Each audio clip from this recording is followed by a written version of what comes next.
I'm back with your next class.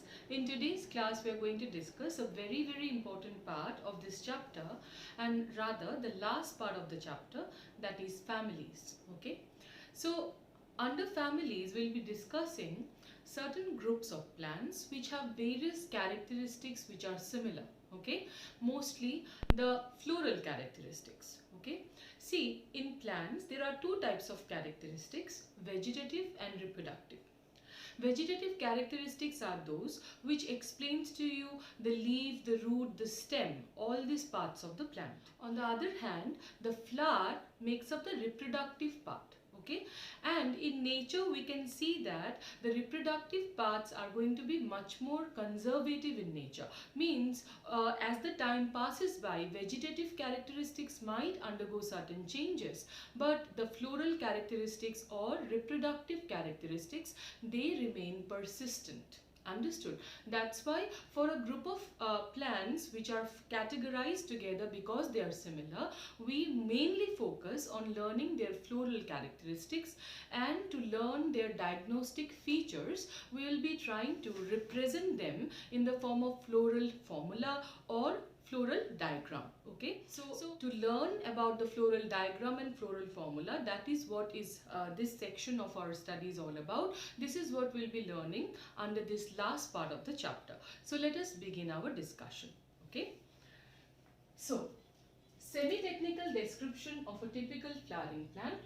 See, different characteristics of a family are diagnostic features which enables us to differentiate them, okay, between two groups of plants, how they are similar or dissimilar. If you want to study about the differentiation, in that case we will have to go for the diagnostic features of that family. We'll have to study the different features of that family. Okay, now these diagnostic features are mainly based on floral characters. I've already told you the reason.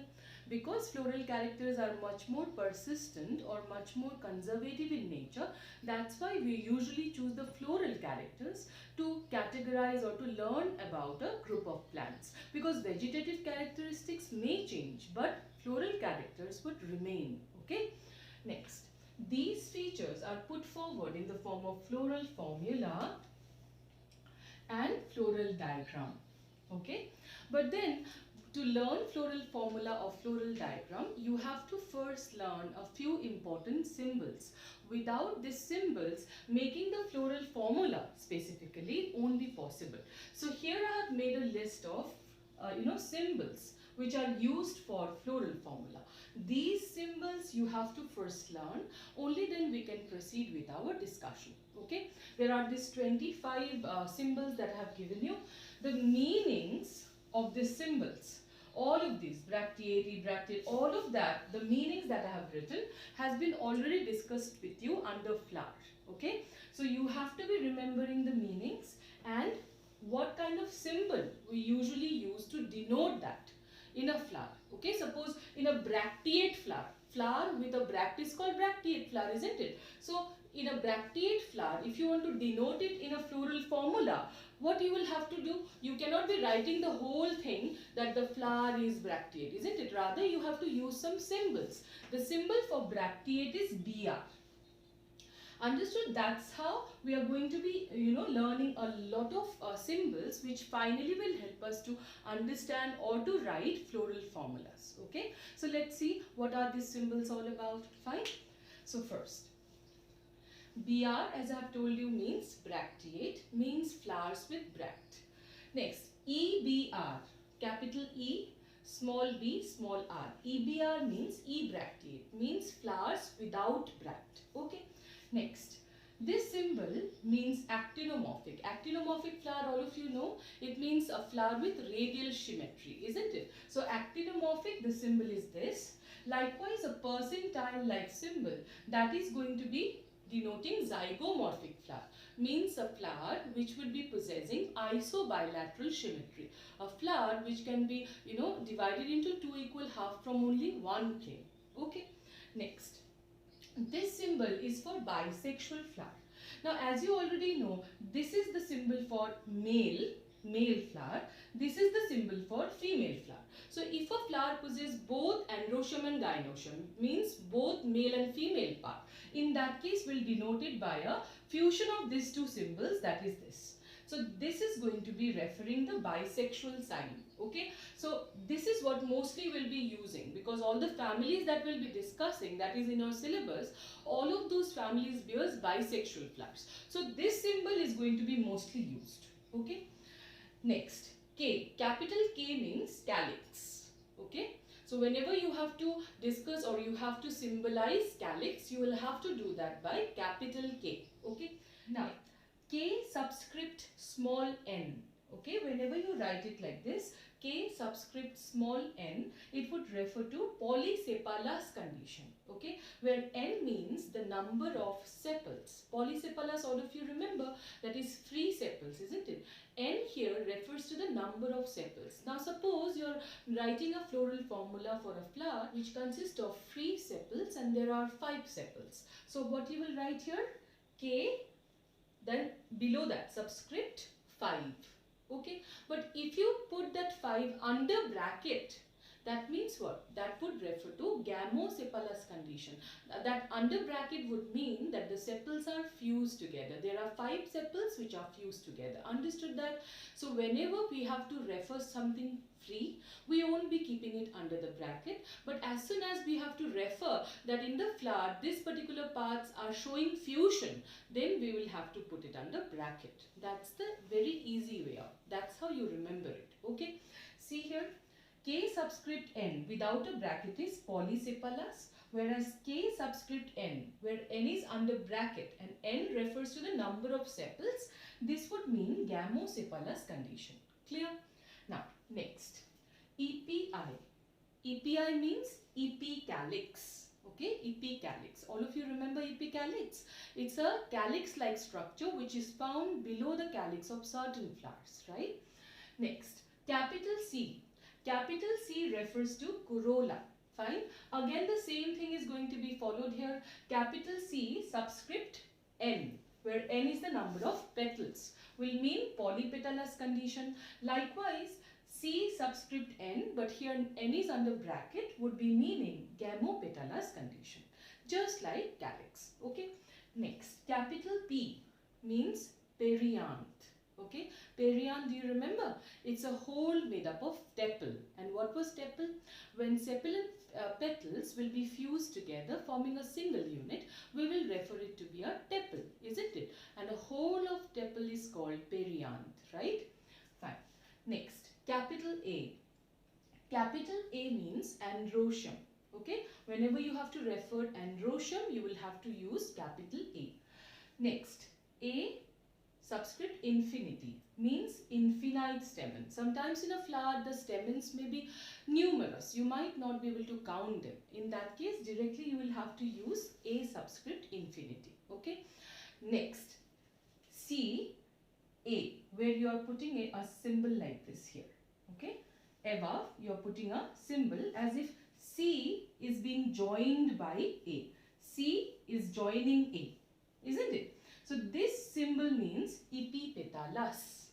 Epipetalous means when stamens are joined with petals, isn't it? So that's why this joining sign is being created here, as if the petals. C means corolla. Stamens, they are being fused with the corolla.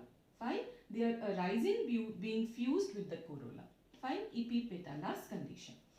Similar symbol is here, but then instead of C we are using a P here. So in that case, stamens here are fused with tepals, or rather perianth, isn't it? So it would be the epiphylous condition, or also you can refer it to be epitepalous condition. Okay. Next, G. Capital G means gynoecium, the female reproductive part present in the flower. Next, G subscript n, where n means the number of carpels or pistils, okay, and it is under bracket. So that means fusion of the carpel. The fusion of the carpel would mean syncarpous condition. Alright. Next, G subscript n without a bracket. That means the carpels are there and which are not showing any fusion. So that means what? It would refer to the apocarpous ovary or apocarpous condition. Alright. Next, G, and below that if you draw a line, that would refer to superior ovary. Okay, ovary superior, okay, or hypogynous condition. Likewise, that same line if you draw above G, then it would refer to inferior ovary, okay, inferior ovary or epigynous condition. Okay, finally a dot. The last symbol is a dot. Whenever we start making a floral diagram, we will start the diagram with a dot, and the dot refers to position of mother axis. Okay, that means with which axis the flower remains attached, that is going to be referred as the mother axis. So position of mother axis is going to be always denoted by a dot, and that's how we start our floral diagrams. So finally, when we apply these symbols to make floral diagram or floral formula, these ideas would get much more clear to you. Okay, so first, before you enter into discussion of families, I strictly suggest that all of you must learn these symbols first. These symbols should be very clear in your mind. Only then you can start studying the families or start to make the floral formula or floral diagram. Before that, if you start, it might get confusing. Okay, so finally, let us start our discussion regarding families. So we are going to start with Brassicaceae family, that is the mustard family. Okay, so first of all, whenever we have to discuss about families, first thing that you have to know about the plants or what we study about the plants are separately their vegetative characteristics and then floral characteristics. But do remember, it's the floral characteristics that you have to remember for making the floral diagram and floral formula, because after all, it's floral diagram and formula that we need to make, isn't it? So these floral characters are of more importance. Fine. So let us start. First, for Brassicaceae family, the vegetative characteristics are as follows. Habit. The habit of the plant is that they are generally herbs. Annuals. Annuals means plants with a life cycle of only 1 year. Okay. Then biennials or biennials. Biennials means plants with a life cycle of 2 years. If it becomes more than 2, we call it perennial. Okay. So in that case, in Brassicaceae, they are mostly herbs, annuals or biennials or shrubs. Okay. Trees are mostly not found. Fine. Next, roots. The taproot are swollen due to storage of food, so they possess taproot and they would remain fleshy or they would remain swollen due to reserve food material, and it may be fusiform like in case of radish. Radish is a member of Brassicaceae family, or napiform, that is in case of turnip. Okay, so these are members of Brassicaceae family. Okay, next, stem. Because they are herbs or animals, isn't it? So they are soft stem. So they are herbaceous or soft stem. Wood formation would be absent. Erect, cylindrical, rarely woody. Okay, wood formation if seen, that's going to be very, very rare or sometimes reduced. Okay, the stem may be reduced as well. Last is leaves. Leaves are alternate. If you remember, already all of this discussion has been done with you in the whole chapter. That's why actually families are discussed at the end of the chapter, because by then all you need to remember are which particular characteristics fall under which family. Otherwise the meanings have been already discussed with you, isn't it? That's how understanding families becomes easy at the end of the chapter. Okay. So leaves are alternate. You already know what is alternate phyllotaxy, isn't it? Spiral phyllotaxy. Here from the node, from each node, a single leaf will arise, and the leaves arising from two adjacent nodes will be in opposite direction, isn't it? So alternate phyllotaxy, they are going to be simple and exstipulate. Exstipulate means leaves without stipule are called exstipulated leaves, isn't it? So that is regarding the vegetative characteristics. Now, if we study the floral characteristics, this is more important. Okay, let's see. So floral characteristics will tell you the entire thing about all the parts of the flower in details. Okay, we start usually with inflorescence. Now inflorescence in case of Brassicaceae will be racemose. Now you already know that under simple racemose, again there are so many categories. So which category exactly the Brassicaceae will fall under? That is corymb and corymbose. Okay, you remember corymb and corymbos, where the flowers will be appropriately arranged, but then the older flowers will have longer pedicels, right? Bringing all the flowers at a common axis. That was corymb. Likewise, there was corymbos as well, which was a combination of corymb and simple raceme, right? Fine. Next, flower. Flower is going to be tetramerous. That means the flower would possess, the floral parts in the number of 4 or multiples of 4. That's what is tetramerous. Then actinomorphic, that means radial symmetry. Sometimes, rarely, it may be zygomorphic as well. Fine. Hypogynous means ovary superior. Bisexual flower. In your syllabus, all the families that we'll discuss will possess bisexual flower. So that would remain constant. And ebracteate, without any bract. Alright. Next, calyx. Now that we have discussed flower, we'll go into the details of each of the floral parts, starting with the outermost whole, that is calyx. Now, sepals 4 and arranged in 2 wholes. Okay, that means 2 towards outside, 2 towards inside. Likewise, 2 distinct wholes. Polysepalous means the sepals are going to be free and imbricate estivation. Alright. Next, corolla.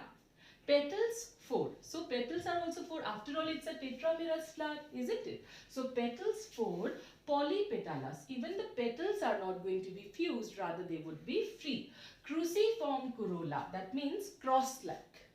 Do you remember? We have discussed this cruciform corolla, that was cross-like, right? So the petals would be arranged in a cross-like manner. That's why cruciform corolla. Next, androecium. Stamen 6. Tetradinemous condition. Tetradinemous condition is also discussed with you. If you remember, tetradinemous condition means stamen 6, 2 small and 4 large, isn't it? 4 longer and 2 shorter. 4 longer towards inside and 2 shorter towards outside, right? So that means what? All of this discussion has been already done. The meaning of this terminologies, if you remember, understanding the families would become very, very, very easy for you. Okay? Next, gynoecium. Ovary superior, syncarpous, unilocular but appears to be bilocular due to replump or false septum formation. Now this was a characteristics of only one type of placentation, that is parietal placentation, isn't it? In parietal placentation, in the definition itself, you have to remember that here the ovary is going to be unilocular but it appears to be bilocular due to false septum or replump formation. So of course then parietal placentation is found. Right? Parietal placentation, where the ovules will be at the periphery of the ovary. Right? Next, fruit, that is also discussed, siliqua or silicula. Fine. And the seed will be ex-albuminous or non-endospermic in nature. So all of this discussion has been already done, and I think each and every of the term you might be able to recall. Right? So now, using this floral characteristics, this information, let's see how can we make the floral diagram and then eventually the floral formula. Okay? So first, look at this floral diagram for Brassicaceae family. So you know that in a flower, every part would remain arranged in the form of a whole, isn't it? The outermost whole is the calyx, then inside that would remain the corolla, then internal to that would remain androecium, and finally we have at the center the gynoecium, right? So outermost whole we'll start with. Okay, another thing in floral diagram, as I have told you already, we start with a dot. This dot signifies the position of the mother axis. Okay, so this being the dot, now let us see how to make the floral diagram.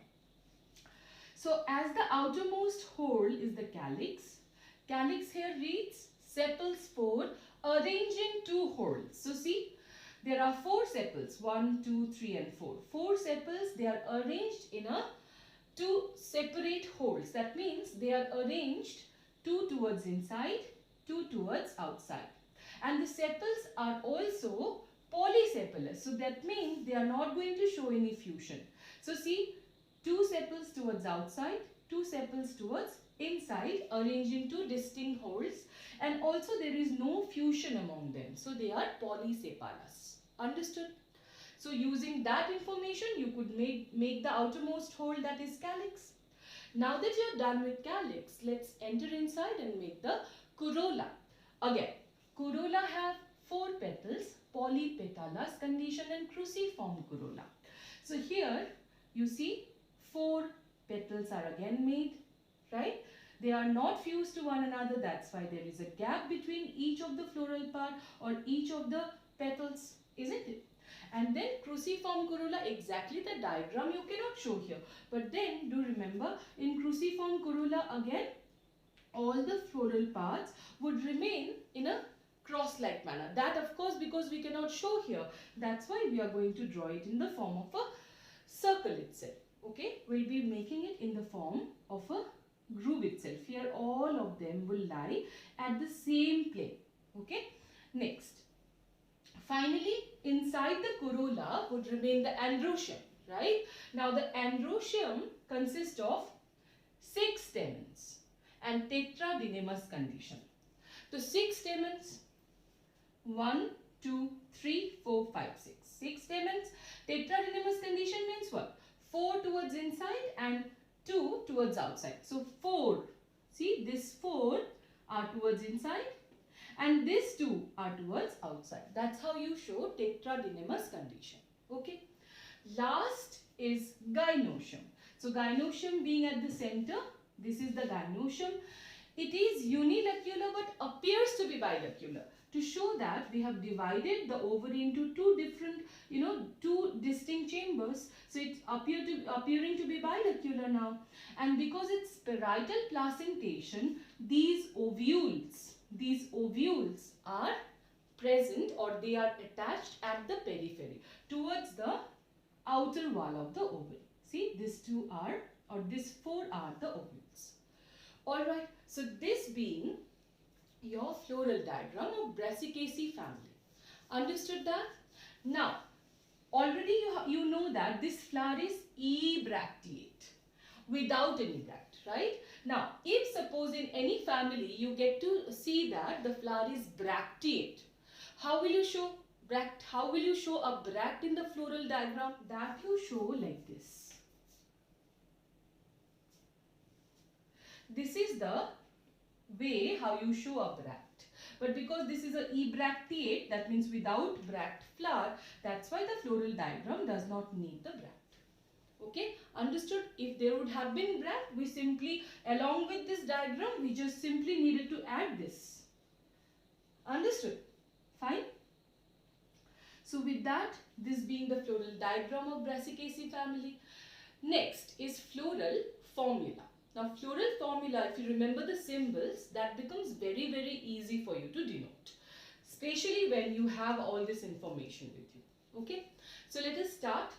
So we have to maintain a sequence of how we will be placing which information. Okay? See, always while we write the floral formula, we start with bract. Whether the flower is bracteate or ebracteate, that you have to tell first. Then you have to tell the symmetry of the flower, and then followed by the sexuality of the flower, whether it's unisexual or bisexual. Alright, and then as usual the sequence will remain calyx, corolla, androecium, gynoecium. So what will be the sequence? First bract, okay, then symmetry of the flower, okay, then comes sexuality of the flower. In your syllabus all will be bisexual anyways. Then calyx, corolla, androecium, gynoecium. You have to give all the information in this sequence. It's not that you will, since sometimes you will write androecium earlier and then you will write calyx. No. This sequence you cannot just disrupt. You have to be maintaining the sequence. Alright. Otherwise, giving the information would be easy if you remember the symbols. See here. You know that the flower is ebracteate, so EBR, that is the symbol for ebracteate. Then you know that it is mostly actinomorphic and rarely zygomorphic. So we have made it as such, actinomorphic or zygomorphic. Okay. Then bisexual. Then comes calyx, corolla, androecium, gynoecium. So see here, calyx, K. it is polycephalous. So in that case, there is no need for a bracket. But then also directly you cannot write here 4. Why? Because those 4 sepals are again arranged in 2 distinct holes. That's why you have to write 2 plus 2. To make you understand that there are 2 distinct type of holes present, 2 plus 2. Okay. Then corolla. Capital C, 4 or in the multiples of 4. So that's how we can write multiple of 4. Alright. Directly you can write 4 as well. Next, androecium. Androecium, you know the stamens are 6. But then are they all alike? No. Or are they fused? No. So no fusion means no bracket. But because they are not all alike, 2 are, shorter and towards outside, 4 are longer and towards inside. To show that, you have to denote here not directly 6, rather 2 plus 4. Alright, understood this? Last is gynoecium. So you know already gynoecium is superior. So superior means you have to put a dash below the G. That's superior, gynoecium or superior ovary. And you know that the ovary, it appears to be bilocular. So 2. Okay, understood this? Ovary, it appears to be bilocular. That's why 2. Okay, another thing. Here there should be a bracket. 2 should be under bracket. Why? Because in the ovary, finally in the same chamber, many locules may be present. But then because they all are within the same chamber, that's why as many locules you write, except for one. Unilocular, when you write 1, you don't have to place any bracket because it's not showing any fusion anyways.